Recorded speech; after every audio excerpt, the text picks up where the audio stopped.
Serial രംഗത്ത് വീണ്ടും ലൈംഗിക പീഡനം. ജൂനിയർ ആർട്ടിസ്റ്റ് കോർഡിനേറ്റർക്ക് നേരെയാണ് ലൈംഗിക അതിക്രമമുണ്ടായത്. മലയാളത്തിലെ സീരിയൽ പ്രൊഡക്ഷൻ എക്സിക്യൂട്ടീവും തിരുവനന്തപുരം സ്വദേശിയുമായ അസീം ഫാസിക്കെതിരെയാണ് ലൈംഗിക അതിക്രമ പരാതി ഉയർന്നത്. തിരുവനന്തപുരത്ത് ലൊക്കേഷനിൽ വെച്ചാണ് പീഡനം നടന്നത്. സീരിയൽ രംഗത്ത് പ്രവർത്തിക്കുന്ന ജൂനിയർ ആർട്ടിസ്റ്റ് കോർഡിനേറ്റർക്ക് നേരെയാണ് ലൈംഗിക അതിക്രമമുണ്ടായത്.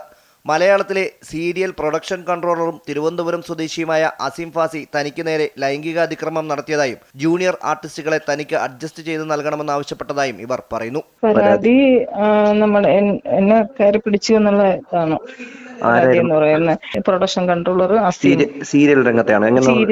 സീരിയൽ രംഗത്തെ 2 സീരിയലിൽ വർക്ക് ചെയ്തുകൊണ്ടിരിക്കവെയാണ് ഇവൻ എന്നെ കയറി പിടിച്ചത്. അപ്പൊ അതിൽ ഞാൻ കോർഡിനേറ്റർ ആയിരുന്നു.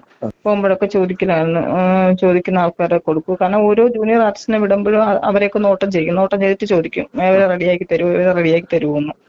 ഇല്ലെങ്കിൽ എന്നെ ഈ ഫീൽഡിൽ നിന്ന് മാറ്റി വിടുകയും വർക്കിൽ നിന്ന് പുറത്താക്കുകയും പല വർക്കുകളിൽ നിന്നും പുറത്താക്കുകയും ചെയ്യുമെന്നുള്ള ഭീഷണിയായിരുന്നു. ജൂലൈ നടന്ന സംഭവത്തിൽ പ്രൊഡ്യൂസർക്കടക്കം താൻ നൽകിയ പരാതിയുടെ അടിസ്ഥാനത്തിൽ അസീം ഫാസിയെ ജോലിയിൽ നിന്നും മാറ്റി നിർത്തിയിരുന്നു. പ്രൊഡക്ഷൻ കൺട്രോളറായി തിരികെ എത്തിയ ഇയാൾ കഴിഞ്ഞ ഡിസംബർ 8-ാം തീയതി തന്നോട് വീണ്ടും ലൈംഗിക ചുവയോടെ സംസാരിക്കുകയും ഭീഷണിപ്പെടുത്തുകയും ചെയ്തതായും അതിജീവിത പറഞ്ഞു. ഡിസംബർ 8-ാം തീയതി കണ്ടിന്യൂറ്റി ആളിനെ വിട്ട് അന്ന് കരിക്കകത്ത് പോയപ്പോൾ അവൻ ഒരു വീടിന്റെ അവിടെ നിൽക്കുകയെന്ന് അവിടെ വെച്ച് ഇതുപോലെ തന്നെയാണ് ചോദിച്ചത് എൻ്റെ അടുത്ത്.